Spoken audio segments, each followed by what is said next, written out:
Assalamualaikum warahmatullahi wabarakatuh. Innal hamdalillah nahmaduhu wa nasta'inuhu wa nastaghfiruh wa na'udzu billahi min shururi anfusina wa sayyiati a'malina. May yahdihillahu fala mudilla lahu wa may yudlil fala hadiya lahu. Wa asyhadu an la ilaha illallah wahdahu la syarika lahu wa asyhadu anna Muhammadan 'abduhu wa rasuluhu, amma ba'du. Para hadirin dan hadirat, para ikhwan dan akhwat, bapak-bapak, ibu-ibu, rahimani wa rahimakumullah. Semoga kita senantiasa diberikan rahmat dan taufik oleh Allah Subhanahu wa taala.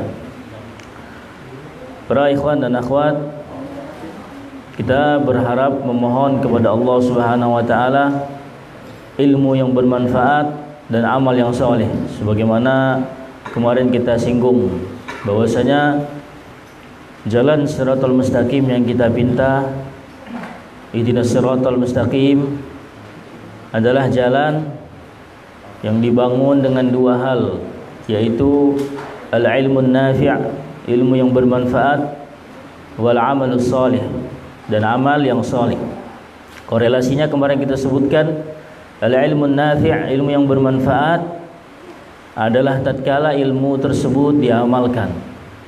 Wal amalus salih, dan amal yang salih adalah tatkala amal tersebut dikerjakan atas dasar ilmu, yaitu dibangun dengan ilmu. Berarti nggak mungkin dipisah antara ilmu yang bermanfaat dan amal yang salih, nggak mungkin kita pisah. Dia nggak mungkin dapat ilmu yang bermanfaat walaupun banyak ilmu yang dia pahami kalau dia nggak pernah amalkan ilmunya. Dan dia nggak mungkin beramal dengan amal yang soleh kalau amal tersebut nggak dia bangun dengan ilmu. Jadi dua hal tersebut nggak mungkin kita pisahkan. Nah, itulah disebut seseorang itu berjalan di atas siratal mustaqim. Inilah jalan hidup yang kita pinta. Arti as-sirat itu jalan. Sirat itu maknanya dua. Sirat secara hissi.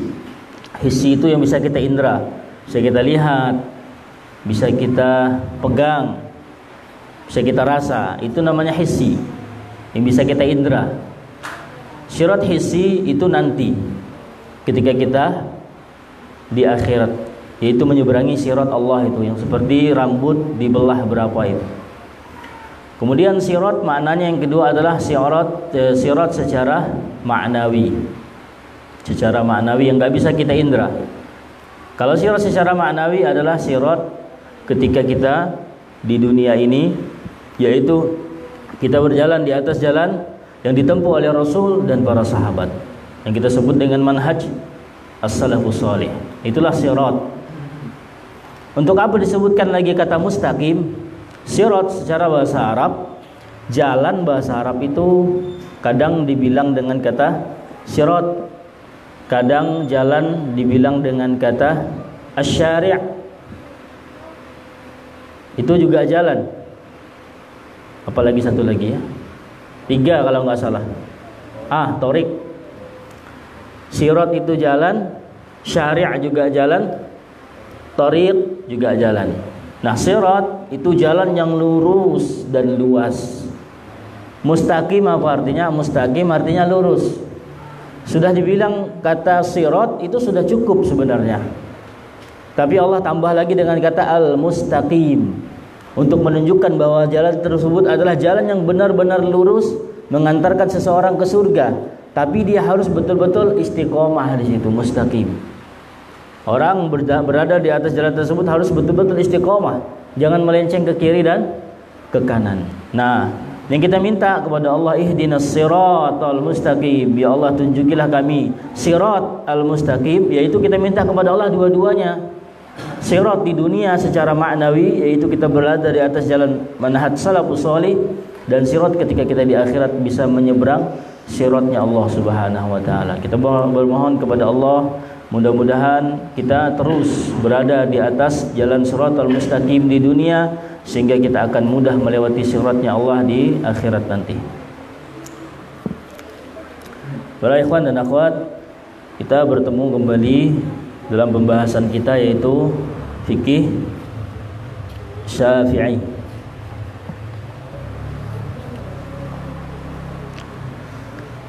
Alhamdulillah kita telah melewati beberapa bab dalam pembahasan fikih Syafi'i ini, tapi semuanya itu masih dalam pembahasan kitab At-Thaharah. Kita masih di bab umumnya, yaitu bab At-Thaharah. Setelah bab Thaharah selesai, kita akan pindah kepada bab solat. Solat itu enggak masuk rukun di dalam agama. Thaharah yang masuk dalam rukun agama adalah solat. Tapi kenapa yang didahulukan itu pembahasan Thaharah? Jadi kalau kitab-kitab fikih ulama, solat itu intinya adalah solat, yaitu rukun Islam dalam agama kita. Tapi kenapa yang dibahas adalah Thaharah dulu? Apa tujuannya? Karena Thaharah itu syarat sahnya solat. Nah, jadi kita nggak mungkin solat kecuali kita dengan Thaharah terlebih dahulu. Kita telah melalui beberapa bab dalam kitab Thaharah. Kita telah membahas kemarin masalah air yang bisa dipakai untuk bersuci, yaitu semua air yang turun dari langit atau air yang ada dari bumi, yang keluar dari bumi, selama dia tidak berubah warna, rasa, satu lagi apa? Baunya. Nah, selama dia tidak berubah. Al-aslu at-taharah. Al-aslu fil miyahi at-taharah. Hukum asal dari air semuanya adalah taharah. Kemarin kita juga membahas ada berapa jenis air kemarin. Ada yang dalam fikih Syafi'i dibagi menjadi 4 jenis air. Kemudian kita telah membahas kemarin kulit-kulit bangkai. Bagaimana cara mensucikan kulit-kulit bangkai? Kulit bangkai mana saja yang bisa disucikan dengan disamak. Kemudian kita juga telah membahas tempat-tempat atau bejana yang bisa kita pakai untuk menampung air untuk kita bersuci.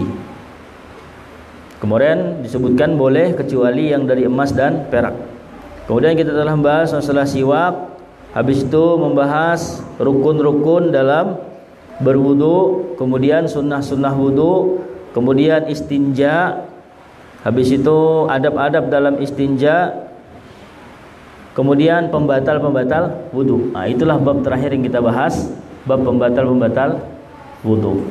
Kalau bisa antum catatannya jangan dipisah-pisah, dijadikan satu. Kita sekarang memasuki bab baru, yaitu bab tentang mandi. Mandi ini masih salah satu rangkaian dari bab besarnya, yaitu Thaharah. Jadi mandi adalah salah satu bab besar dari bab Thaharah. Kita bacakan ucapan penulis. Bab walladzi yujibul ghusla sittatu asya'a. Perkara-perkara yang mewajibkan seseorang untuk mandi ada 6 hal. Antum gak ada yang punya fotokopian? Fotokopiannya mana? Gak ada. Kemarin udah di copy. Oh belum? Pakai yang dari aja itu, dari Mas Rifi itu, yang sudah diterjemahkan. Tapi yang menerjemah itu ahlul bidah. Makanya harus dijelaskan. Jangan antum pahami lewat penerjemahnya, bahaya nanti. Antum harus ikut kajiannya, jangan antum baca. Bahaya nanti antum. Ahmad Sarwat, anak cari-cari terjemahnya nggak ketemu, temunya yang itu, ya udah pakai yang itu aja. Walladzi yujibul ghusla sittatu asya'a, yang mewajibkan seseorang itu mandi ada 6 hal. Jadi kapan seseorang itu wajib mandi? Nah, ketika ada 6 hal ini.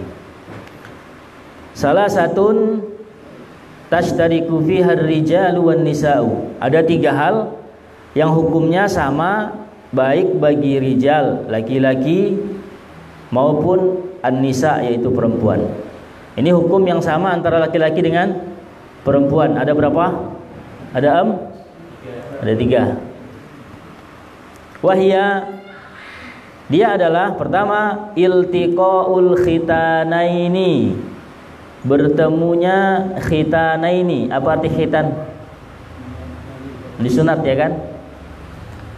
Qolamun itu 1. Kalau 2 qolamaini. Khitanun itu 1. Kalau khitanaini 2. Berarti 2 yang disunat. Paham ya?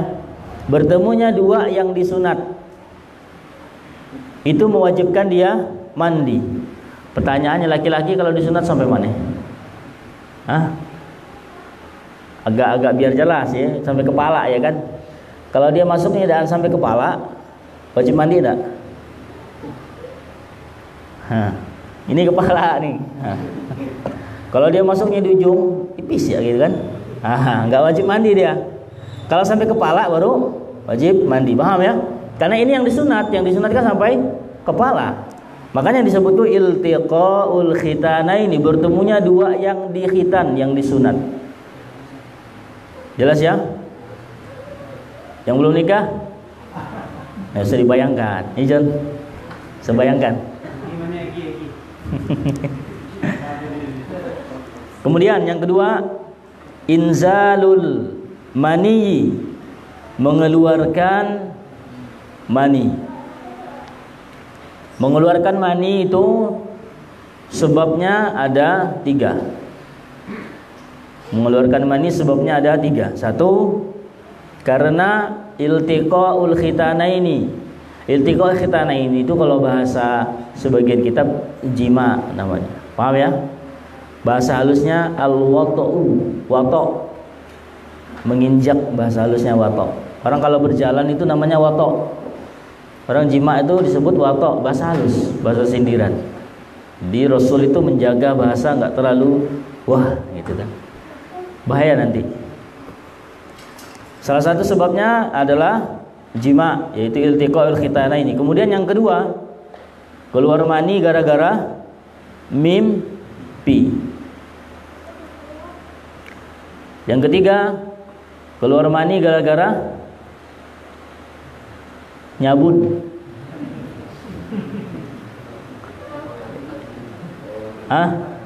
Onani ya. Itu bahasa halus atau bahasa keren? Bahasa gaul. Itu semuanya wajib mandi. Jelas ya? Jima, onani, mimpi. Kemudian yang ketiga, wal mautu, kematian.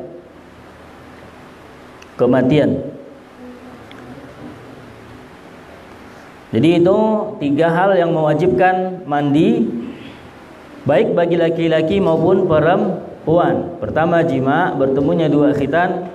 Yang kedua keluarnya mani. Yang ketiga adalah kematian. Kemudian wasalasatun takhtassu bihan nisa'u, dan ada 3 perkara yang khusus hanya untuk wanita. Wahia, dia adalah al-haidu, 1 haid. Yang kedua wan nifasu, nifas. Yang ketiga adalah al-wiladatu, keluarnya anak. 1 haid, 2 nifas, yang ketiga keluarnya anak. Perlu ditulis atau enggak? Tulis saya.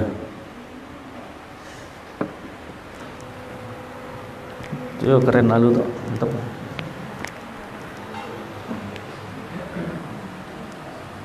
Yang mewajibkan mandi. Pertama adalah untuk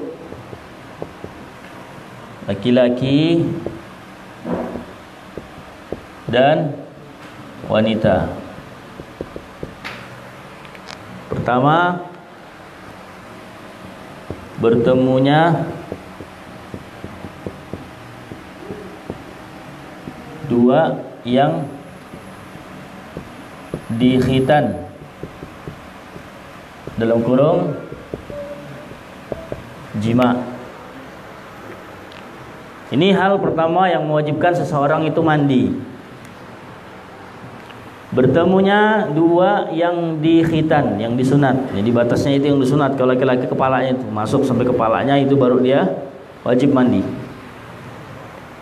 Perhatikan di sini, apakah nunggu keluar mani dulu atau enggak?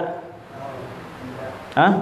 Nah, walaupun tidak keluar, dia ketika sudah bertemu, baik bertemunya dua khitan itu laki-laki dengan perempuan, laki-laki dengan laki-laki, perempuan dengan perempuan, bisa enggak?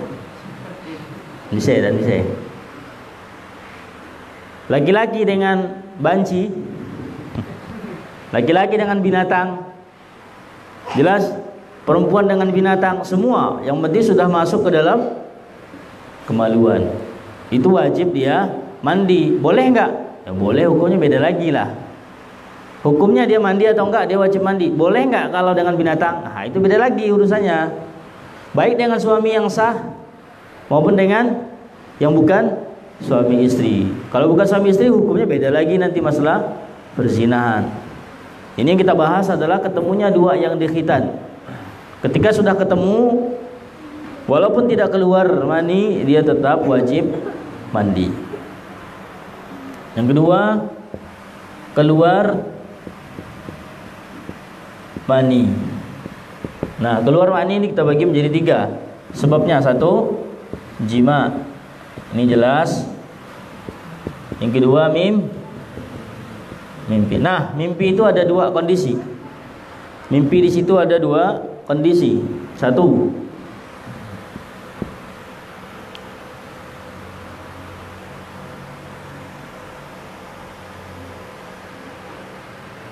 bukan.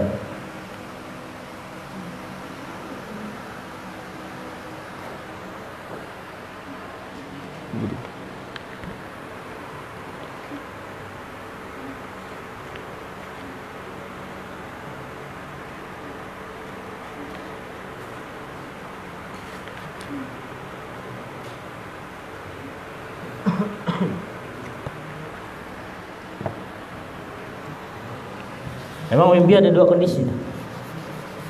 Mimpi lah ya. Gini nih. Kalau di buku kan mimpi ya. Kalau di buku itu mimpi. Kalau di buku kita terus saja di buku itu mimpi. Emang ada orang mimpi kalau udah tidur mimpi, ada gak?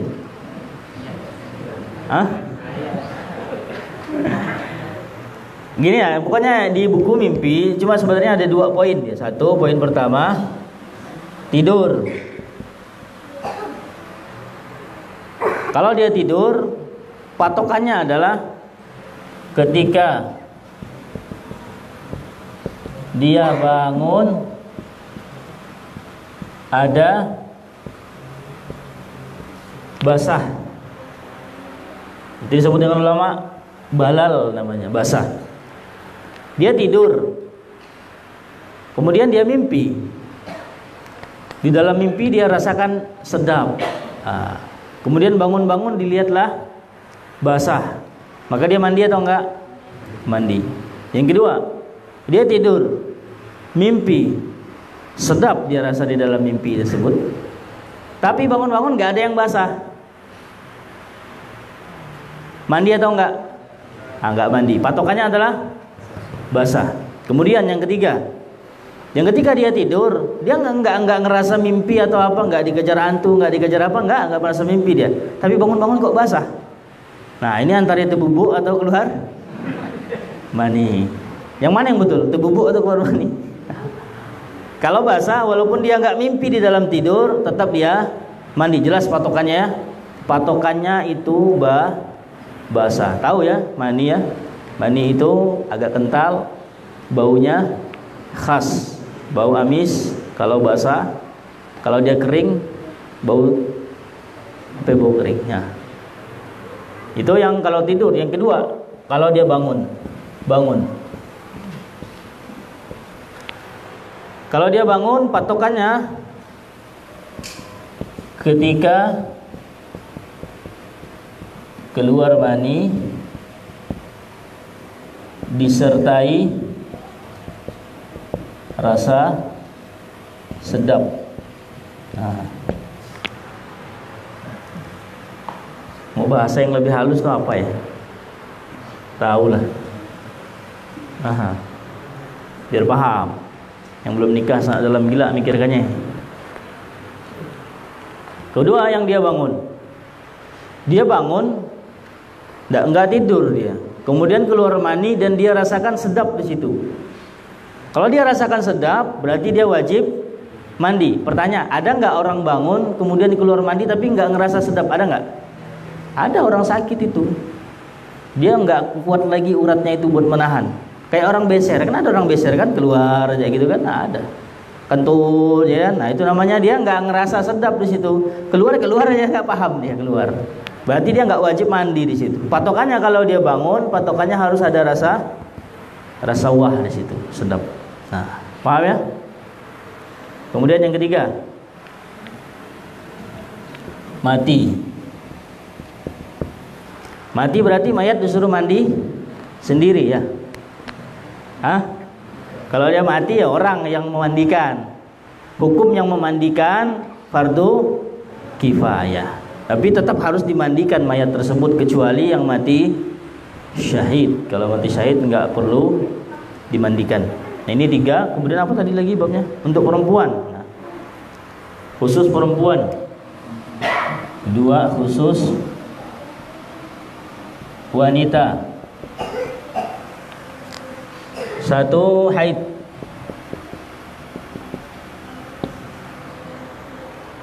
Haid jelas ya, haid ya. Darah yang keluar dari wanita yang dia itu punya ciri khas dia. Bau, warnanya itu agak gelap. Dia itu punya jadwal dia. Nanti akan dibahas pembahasan masalah haid di bab-bab setelahnya, nanti akan ada pembahasan masalah haid. Yang kedua adalah nifas. Apa itu nifas? Nifas itu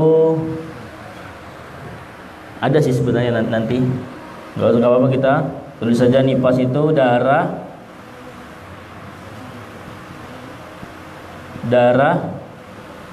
wanita yang keluar setelah melahirkan.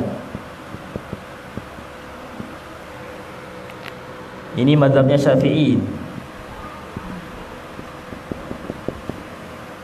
Perhatikan, mazhabnya Syafi'i, darah nifas itu 1, dia darah. Yang kedua, keluar dari wanita, maksudnya farji wanita ini.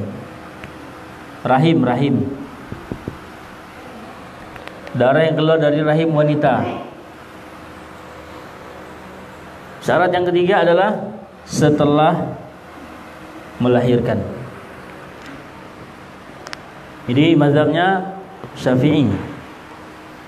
Kapan seorang wanita dia disebut keluar darah nifas?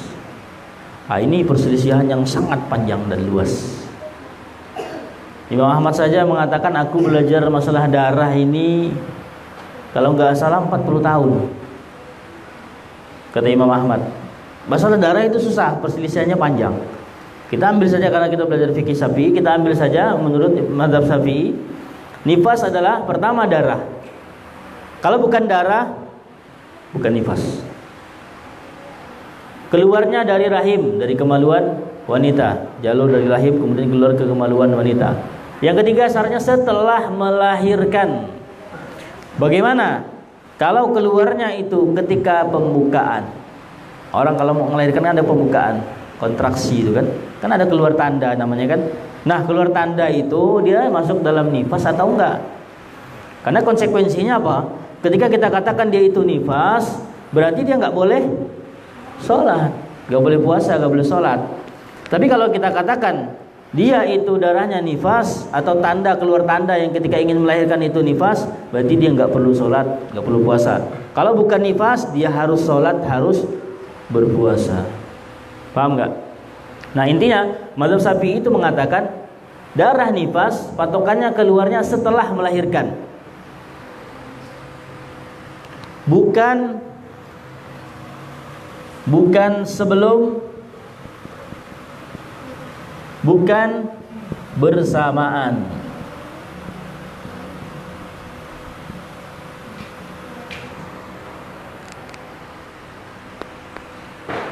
Paham gak?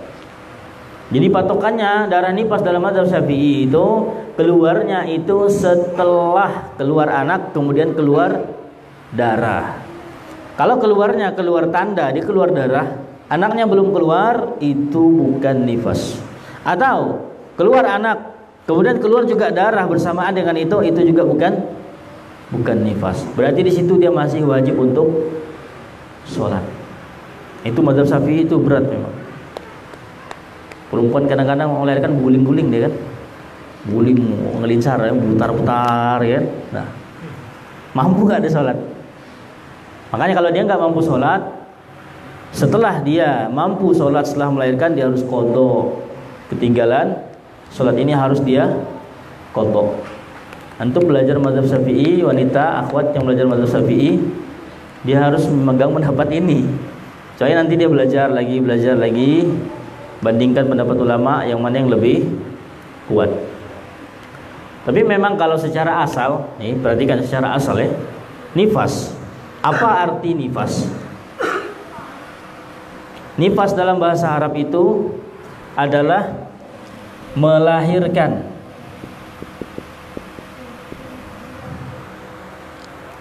Yusamman nifasu nifasan. Nifas dinamakan dengan nifas karena ada nafas di situ, ada kenyamanan. Wanita kalau mengandung itu berat dia, ada beban yang dia pikul. Kemudian ketika keluar, dia merasakan kenyamanan, kelapangan. Nah, kelapangan itu namanya nifas. Kapan wanita disebut dia lapang? Kalau sudah keluar anaknya. Makanya secara arti bahasa, mazhab Syafi'i itu lebih kuat. Kalau mazhabnya Hambali, kata Syekh Utsaimin, sama. Nifas adalah darah yang keluar dari rahim wanita. Bedanya apa? Yang keluarnya itu ketika proses melahirkan. Ketika proses melahirkan, sebelum melahirkan itu masuk dalam proses, ketika melahirkan juga masuk dalam proses, setelah melahirkan juga masuk dalam proses. Makanya ketika keluar darah sebelum melahirkan itu masuk nifas. Ketika keluar anak, keluar darah itu masuk dengan nifas juga. Setelah keluar anak, keluar darah itu masuk nifas juga. Nah, kebanyakan yang dipakai mungkin sebagian akhwat kita adalah mazhabnya Hambali, ya kan? Ketika keluar tanda, nifas bukan? Nifas. Itu mazhabnya Hambali biasanya lebih mudah. Tapi secara bahasa nifas itu adalah nyaman, lapang artinya nifas. Perempuan kalau belum keluar anak lapang nggak lapang. Secara bahasa itu kita memaksakan sebenarnya untuk mengatakan itu darah nifas, itu memaksakan. Lebih mundhafid, itu lebih pas patokannya itu. Tatkala kita katakan nifas itu setelah lahir anak, lepas dia baru keluar darah. Kalau keluar darah itu namanya darah nifas. Kalau nggak keluar darah berarti dia tidak nifas. Paham nggak? Patokannya nifas adalah darah. Bagaimana kalau dia melahirkan sesar? Bagaimana kalau dia melahirkan sesar? Sesar keluar darah nggak? Hah? Keluar dari mana? Kalau keluar dari kemaluan berarti itu darah nifas. Kalau nggak keluar darah sama sekali berarti dia tidak nifas, wajib baginya sholat dan puasa. Jelas nggak? Tapi, mazhabnya Syafi'i ada hal yang ketiga khusus buat perempuan apa? Melahirkan. Ini nanti kita akan bahas lagi perinciannya lebih panjang, karena ada bab setelahnya nanti pembahasan masalah haid nifas. Salah satu yang khusus buat wanita yang membuat dia wajib untuk mandi adalah melahirkan. Melahirkan dimasukkan di dalam hal ini. Contoh perempuan itu lahirnya sesar, kemudian keluarlah anaknya, ya kan? Tapi ketika keluarnya anak dengan sesar tersebut, darahnya nggak keluar sama sekali. Wanita tersebut itu nifas atau tidak? Nifas atau tidak? Nggak nifas. Tapi dia wajib atau mandi atau tidak? Dari mana kita tahu? Dari melahirkan. Keluarnya anak sudah menjadikan dia wajib untuk mandi. Alasannya apa? Yang mewajibkan kita mandi adalah bertemunya dua khitan. Ini bertemu dua khitan bukan? Udah laka dulu pembuatannya, sekarang beda. Yang ini air mani bukan? Atau yang ini darah haid atau darah nifas? Bukan ya? Nah, kalau antum bilang bukan, berarti antum nggak megang pendapat mazhab Syafi'i. Syafi'i mengatakan orang yang melahirkan wajib mandi. Kenapa? Karena bayi itu asalnya dari mana? Dari air mani, makanya kembalinya ke sini tuh. Tapi sebagian ulama mengatakan bayi ya bayi, air mani ya air mani, nggak ada hubungannya. Antum belajar mazhab Syafi'i ya. Ketika keluar anak, walaupun nggak keluar darah sama sekali, dia wajib mandi. Jelas? Ini adalah perkara-perkara yang mewajibkan untuk mandi. Jelas? Nah, sekarang kita catat poin penting juga di sini. Pertama, ketika ada perkara-perkara yang mewajibkan untuk mandi, maka dia wajib mandi di situ. Kalau dia nggak mandi, dia mau sholat, dia berwudu dulu, sholatnya diterima nggak? Sholatnya nggak diterima, karena dia harus mandi dulu. Bagaimana cara mandi nanti pembahasannya ada. Poin yang kedua, bagaimana kalau tidak ada perkara-perkara yang mewajibkan dia mandi, tapi dia ingin mandi, boleh nggak dia mandi? Kalau nggak boleh mandi, antum tinggal di gunung nanti butuhan kepalanya. Kalau nggak ada perkara-perkara yang mewajibkan ini, tapi dia ingin mandi, boleh nggak dia mandi? Boleh dengan syarat. Boleh dengan syarat dia tidak menjadikan mandinya itu sebagai bentuk ibadah. Jelas nggak? Mau mandi nggak? Mandi 5 kali sehari, terserah. Mandi 5 kali sehari, 10 kali sehari, boleh saja hukumnya. Boleh, dengan syarat tidak menjadikan mandinya itu bentuk ibadah khusus. Paham ya? Nanti akan disebutkan mazhab Syafi'i ini ada mandi-mandi yang disunnahkan. Kalau disebutkan disunnahkan berarti jadi ibadah khusus. Kalau mandinya itu tidak ada penyebab yang mewajibkan dia mandi, tapi dia ingin mandi dan dia tambah niatnya mandinya itu untuk ibadah-ibadah tertentu, itu jadinya bid'ah. Jelas ya? Sama dengan puasa. Dia ingin berpuasa, kemudian dia jadikan puasa tersebut taqarrub kepada Allah, bentuk ibadah tertentu. Dapat ilmu kabal oleh puasa. Puasanya bid'atun dhalalatun. Bid'ah dhalah. Paham ya? Jelas nggak? Kita ulangin. Pertama, kalau ada perkara-perkara yang mewajibkan dia mandi, hukumnya dia mandi itu wajib.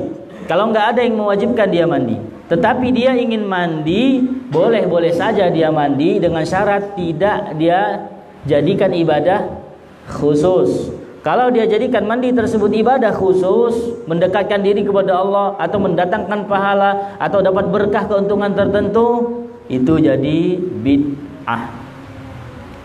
Paham? Hukum asalnya mandi adalah mubah, wajib. Hukum asal mandi adalah mubah.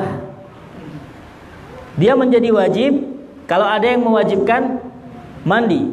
dia menjadi bid'ah kapan? Kalau tidak ada yang mewajibkan mandi, tapi dia khususkan sebab tertentu sebagai penyebab dia untuk mandi. Nah, itu perbedaannya. Ini masalah fikih juga bisa masuk bab bid'ah. Kemudian masih ada kan 10 menit ya.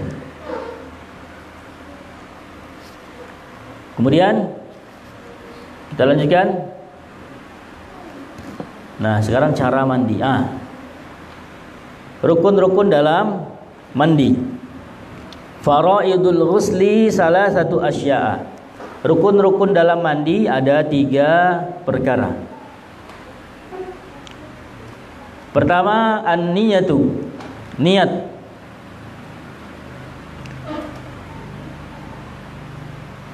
Niat itu adalah qasdu syai' muqtarinun bi fi'lihi. Niat itu keinginan melakukan sesuatu yang dibarengi dengan mengerjakannya.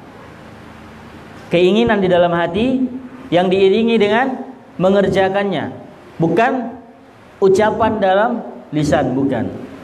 Madzhab Syafi'i itu sebagian ulama mutakhirin mereka mengatakan dilafadzkan niat itu.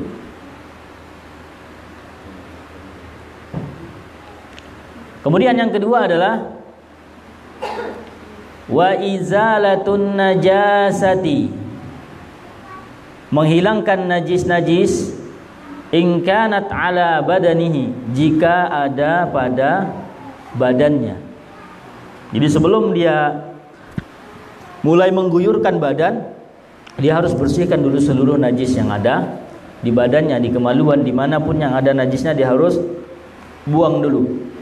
Kemudian yang ketiga, wa isalul ma'i ila usulis sya'ri wal basharati, mengalirkan air kepada seluruh badan sampai ke rambut dan seluruh kulit. Mengalirkan air dari ujung kepala sampai ujung kaki. Nah, itu bahasanya, bahasa mudahnya. Itu adalah rukun-rukun di dalam mandi. Jadi air itu harus dialirkan dari ujung kepala sampai ujung kaki. Lu kok nggak ada wudunya? Biasanya antum mandi itu pakai wudu nggak? Pakai wudu. Nah, mandi itu ada 2. Mandi ada 2.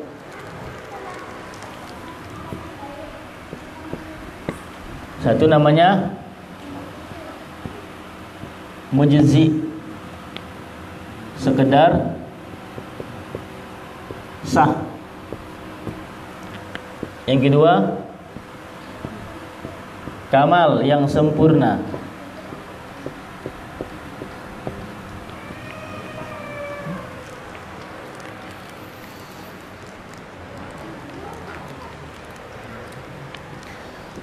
Mandi wajib itu ada 2 disebutkan oleh ulama-ulama fikih. Pertama, mandi yang mujzi. Mujzi itu sekedar sah.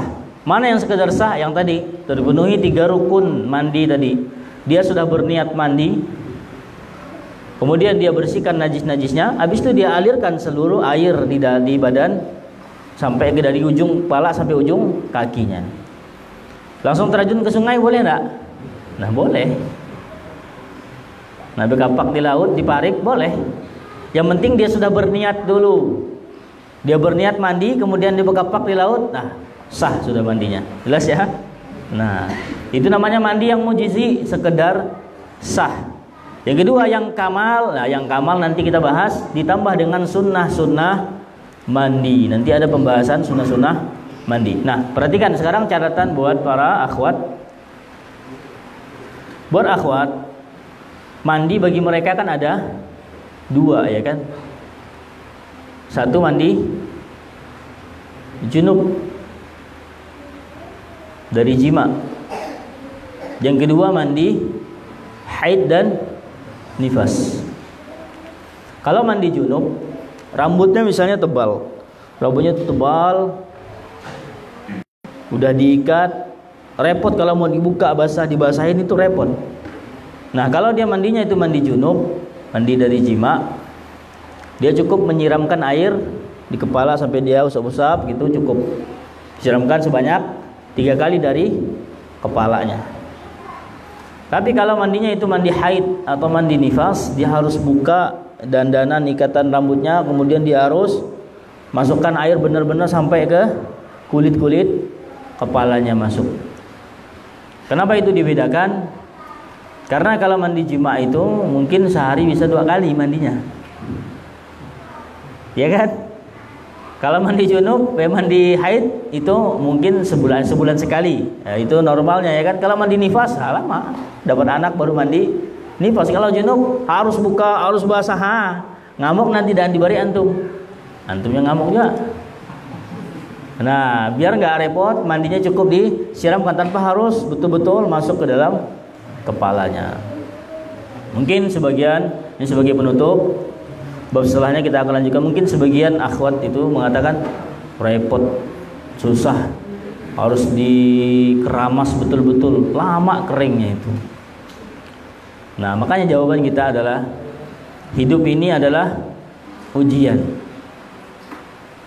Wanita itu diberikan kewajiban-kewajiban khusus bagi mereka. Taat kepada suami, enggak boleh keluar rumah, diberikan warisan setengah dari laki-laki. Ketika mandi dia harus betul-betul membasahkan seluruh rambutnya. Banyak syariat-syariat yang dibebankan kepada para wanita. Maka kita jawab bahwasanya hidup ini memang ujian. Kalau kita tidak ingin diuji, bagaimana caranya? Mati. Kalau masih pengen hidup, siap-siaplah mendapat ujian.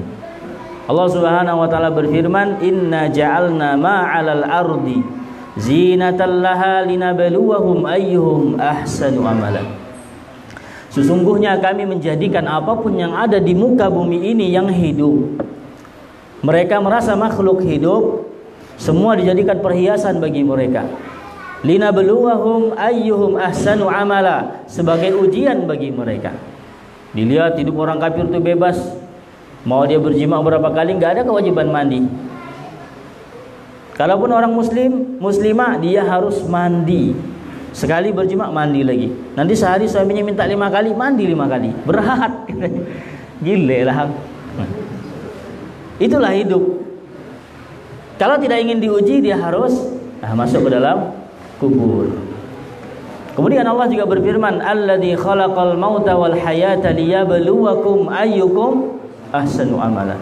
Yang menciptakan hidup dan mati untuk menguji kalian, kata Allah, siapa yang paling baik amalnya. Hidup itu adalah untuk diuji. Allah juga berfirman, "Linabluwakum hatta na'lamal mujahidina minkum musabirin wa nabluwa akhbarakum." Kami uji kalian, tujuannya agar kami mengetahui sebagai pembeda siapa di antara kalian orang-orang yang mujahidin, orang-orang yang sungguh-sungguh, wassabirin, orang-orang yang bersabar menghadapi kehidupan ini.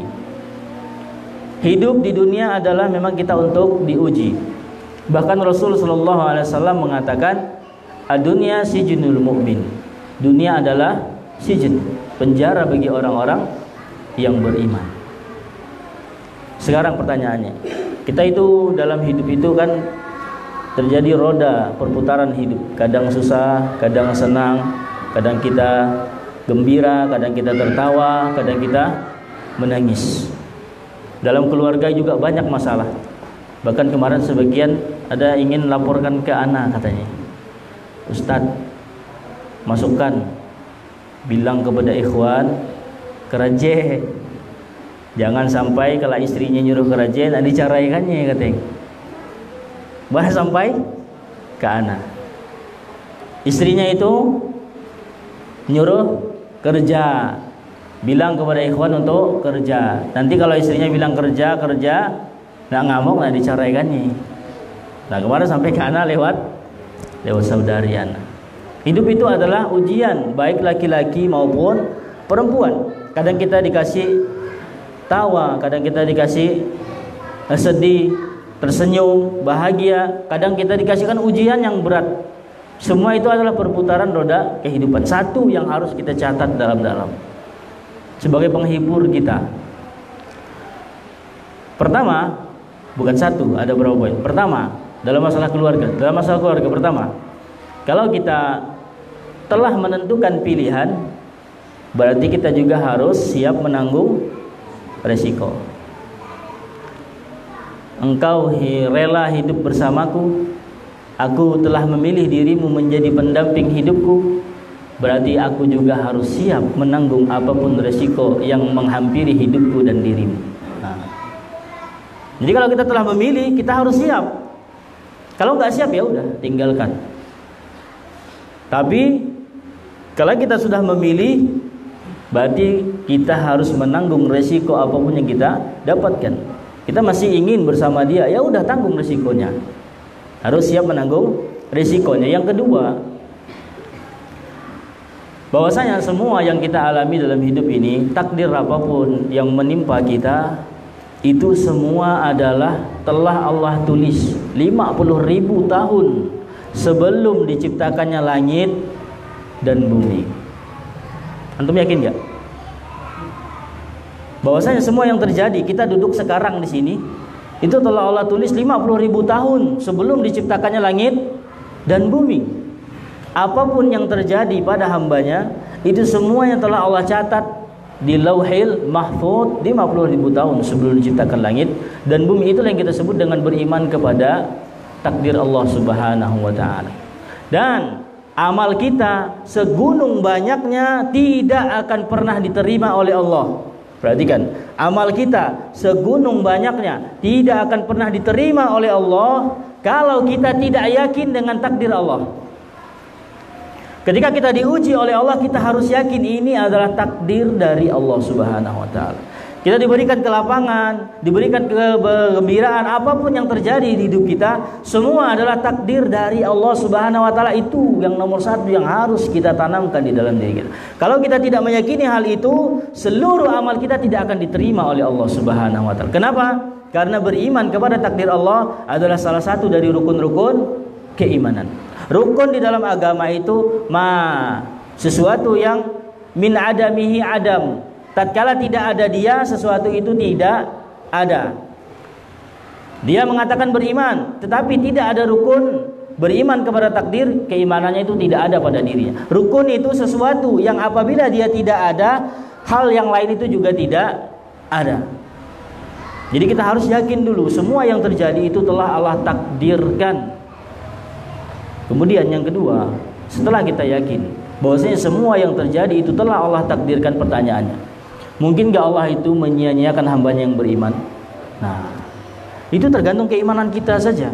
Jangan sampai gara-gara kita diuji oleh Allah, kita mulai berpaling, kita mulai melenceng dari jalan Allah Subhanahu wa taala. Padahal kita tinggal di bumi manapun, di lapisan bumi manapun, semuanya milik Allah Subhanahu wa taala. Nggak ada yang tersembunyi bagi Allah Subhanahu wa taala. Semuanya Allah mengetahui. Tinggal keimanan kita, kita beriman atau tidak kepada Allah. Tatkala kita beriman dan kita betul-betul sungguh dan jujur ingin berjalan di atas jalan Shiratal Mustaqim, pertanyaannya, mungkin gak Allah menyia-nyiakan orang yang beriman? Nah, itu hanya bisa dijawab dengan keimanan. Itulah pembeda antara orang yang beriman dengan orang-orang yang munafik. Perhatikan permisalan yang diberikan oleh Rasul SAW tentang orang yang beriman. Orang yang beriman itu ibaratkan batang. Orang munafik juga ibaratkan batang. Tapi bedanya apa? Antum tahu nggak batang yang kalau ditiup angin gini-gini batang apa? Bate ya? Hah? Batang kelapa bisa ke? Nggak deh. Batang bate ya? Yang ilalang lah, lalang ya kan? Ilalang bukan batang. Batang apa? Batang yang kalau ketiup angin tuh gini nih. Hah? Padi. Padi batang gede. Nah, pisang mana? Tabu lah, tabu yang kecil tapi bisa ditiup angin. Nah, orang yang beriman seperti batang tabu, katanya bisa ditiup angin kan? Seperti tabu. Orang munafik seperti batang yang besar, tegak, kuat tapi keropos. Perhatikan, orang yang beriman tatkala diuji oleh Allah, sebesar apapun angin topan yang menerpa dirinya, dia akan tumbang. Kita kalau diuji, tumbang gak kita? Tumbang. Kalau kita ditiup angin ke kiri, kita akan ke kiri. Dikasih ujian ke kanan, kita akan ke kanan, tumbang kita. Tatkala kita ditiup angin, kita akan merasakan berat, sedih, susah. Itulah orang yang beriman, dia akan tumbang ketika diuji oleh Allah Subhanahu wa taala. Tapi tatkala angin itu hilang, apa yang mereka lakukan? Kembali lagi. Orang beriman, apapun yang menimpa mereka, mereka akan tetap bisa kembali berdiri tegak. Sebesar apapun, bahkan angin tersebut itu jatuhkan mereka sampai ke tanah, bahkan sampai diinjak-injak oleh binatang. Tapi tatkala angin tersebut hilang, mereka akan bisa bangkit kembali. Itulah spesialis orang yang beriman, nggak pernah kalah dengan ujian apapun yang Allah berikan. Tapi orang-orang munafik, batangnya begitu kokoh, besar, tetapi dalamnya keropos. Nggak ditiup angin, mereka kelihatan keren, betul menguasai dunia. Tapi tatkala Allah kasihkan badai, mereka tidak ke kiri dan ke kanan, tetapi mereka akan patah langsung, hilang. Itu perbedaan orang yang beriman dengan orang yang munafik dan orang-orang kafir. Tinggal keyakinan kita yang berbicara. Kita itu betul-betul yakin kepada takdirnya Allah atau tidak. Ketika diuji, kita yakin tidak. Semua yang terjadi adalah takdir dari Allah yang telah ditulis 50.000 tahun sebelum menciptakan langit dan bumi. Kemudian yang kedua, mungkin gak Allah menyia-nyiakan orang-orang yang beriman tatkala mereka betul-betul jujur di jalan Allah Subhanahu wa taala? Pertanyaannya tidak mungkin. Innallaha la yudhi'u ajral muhsinin. Allah tidak akan menyia-nyiakan orang-orang yang berbuat baik. Berarti tinggal keyakinan kita, apapun yang menimpa kita, kita harus seperti batang yang ketiup angin, kemanapun angin bertiup dia akan ikut angin tersebut. Tapi tatkala angin itu hilang, dia akan bisa tegak dan berdiri kembali. Mungkin hanya ini yang bisa kita sampaikan. Mudah-mudahan menjadi penyemangat bagi kita dalam hidup ini, dan penyemangat bagi kita untuk berpegang teguh dengan jalan salafus salih, tidak meninggalkan sunnah yang diberikan Allah kepada kita ini. Wassallallahu ala nabiyina Muhammadin wa ala alihi wasallam. Subhanakallahumma bihamdika asyhadu an la ilaha illa anta astaghfiruka wa atubu ilaik. Assalamualaikum warahmatullahi wabarakatuh.